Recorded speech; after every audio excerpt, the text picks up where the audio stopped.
Start.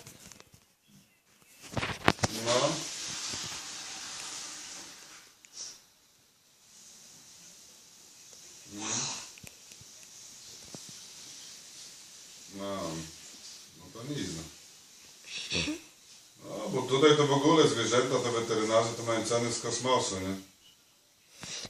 Ja ci powiem, byłem, to ten paszport, ten chip i odrobaczenie jedno, bo tam szczykawką mu dawała, to tabletkę dostał na 4 podzieloną, nie?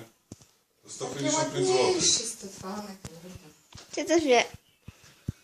Tak, no a jak? Bo przecież bez chipa, to wiesz, że bez chipa, I...